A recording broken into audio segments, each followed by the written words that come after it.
Hey everyone, Andrew here. This is a follow-up to a video I did a few months ago detailing how to get started with Docker and Docker Compose for local Laravel development. After using these technologies on Laravel apps almost every day for about a half a year, I've come across more than a few use cases where I needed something a bit more robust. Additionally, there's been a lot of comments and questions from the community about what to do if Composer, PHP, or Node isn't installed on your local system. In this video, I'll be showing how to add 3 new containers to the previous Laravel Docker Compose file, one for Composer, one for npm, and one for Artisan.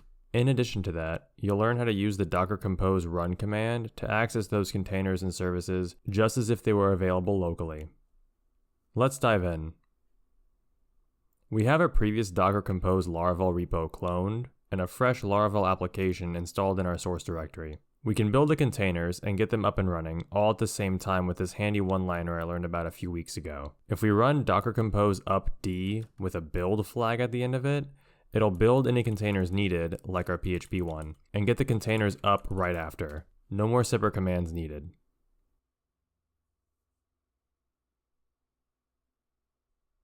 Going to our browser, we can see that everything is working just as expected. Our Laravel application is available at localhost 8080. Let's go back to our project and open up the Docker Compose YML file in the root directory. Scroll to the bottom, and this is where we're going to add in our first new container. First, we should bring down the container network that was running before. Using the Docker Compose down command takes care of that.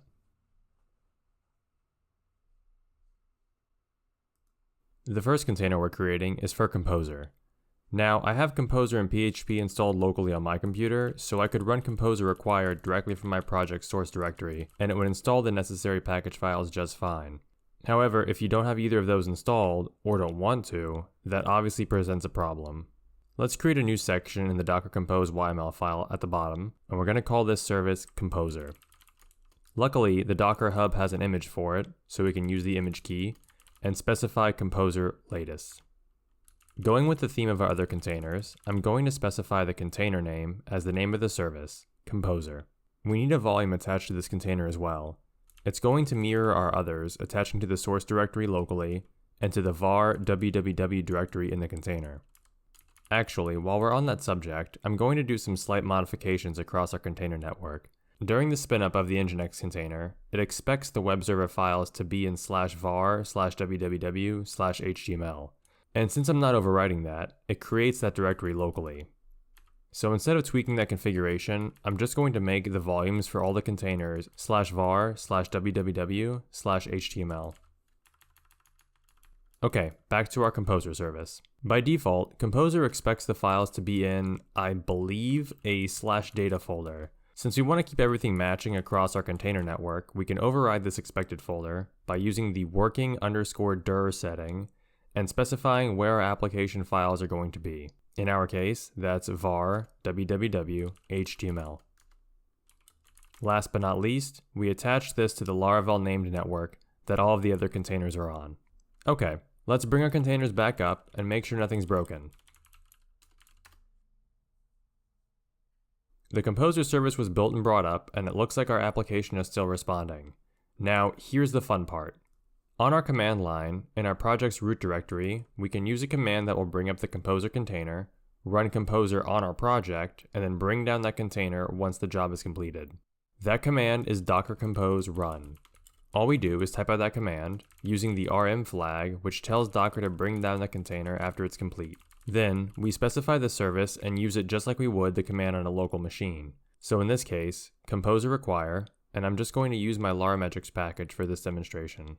The container runs, Composer runs inside of the container completely isolated from our local environment, downloads all the package files, and then adds them to our project just like it would if it was installed on my machine.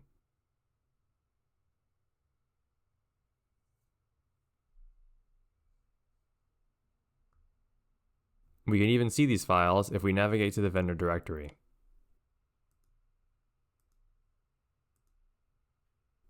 Okay, let's bring our Docker network down again and get started on our next service.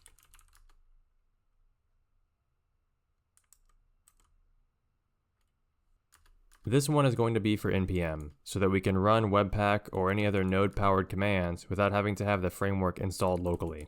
Again, the Docker Hub has an image for this, Node. Instead of using latest here though, I'm going to specify a stable version that works well with the current version of Laravel, Node 13.7.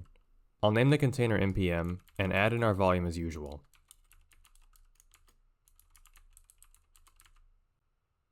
Just like with the Composer service, I'm going to set the working dir to our var www html directory, because Node expects files to be in a different location by default.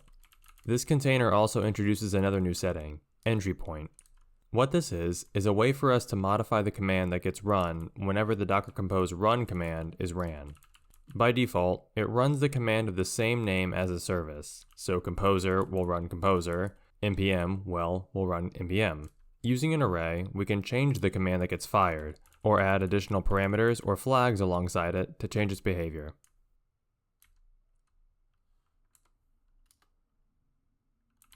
This looks good here. Let's attach it to our Laravel network and bring the containers back up.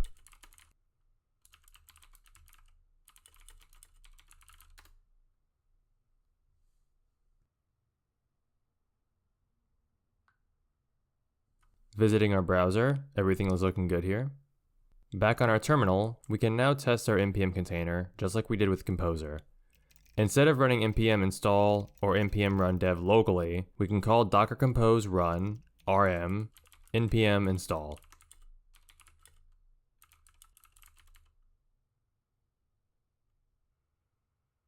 Just like if it was happening locally, npm uses our project's package.json file and downloads all of the necessary package files. We can then use docker compose run npm run dev to package everything together with Laravel's mix webpack wrapper and get our compiled assets.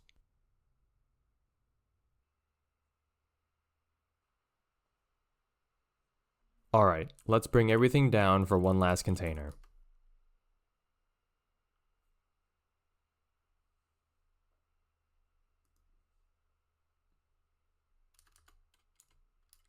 On a new line, we're going to call this service Artisan. Unlike the first two new containers, we're going to build this one out of our local Docker file. Artisan is a PHP command, and so we need a PHP environment. We already have a perfectly good one set up for our PHP service, and so we'll just use the same configuration as that one. I'm going to name the container Artisan and attach our local volume.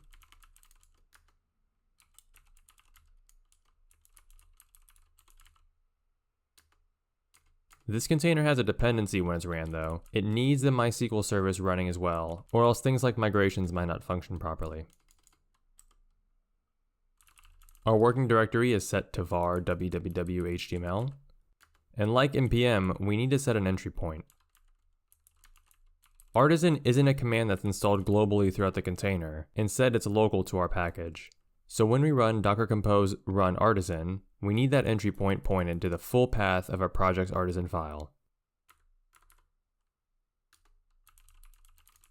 Attaching this service to our Laravel network completes the setup.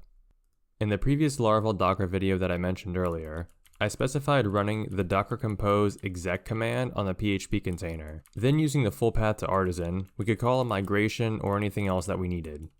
This new syntax is going to be much easier. First, we have to bring up our containers again.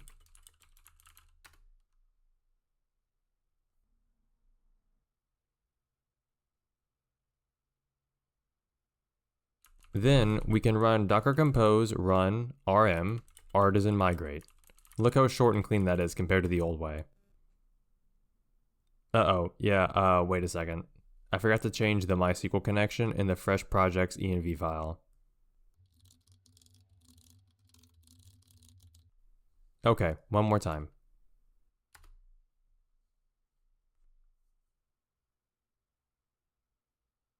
Our migrations have ran successfully. Now we have a full setup where we can easily run Composer, npm, and Artisan commands without having to have any of these installed on a local machine.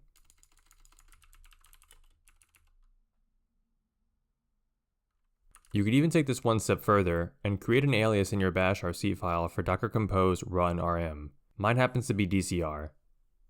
I'll throw a link in the description just in case you don't know how to create an alias for your command line yet. If you want to view the entire docker compose YML file, I put it up on the same GitHub repo as the last video, just under a new branch called v2. I've linked it in the description as well, and it'll be replacing the master branch shortly after this video gets published. That's about it, and you now have, in my opinion, a much better local Laravel development setup using Docker. As always, thanks so much to my Patreon supporters, and if you have any questions or comments about this video, or any other web development related topics, please feel free to reach out to me on my Twitter, which I've linked below. Thanks for watching.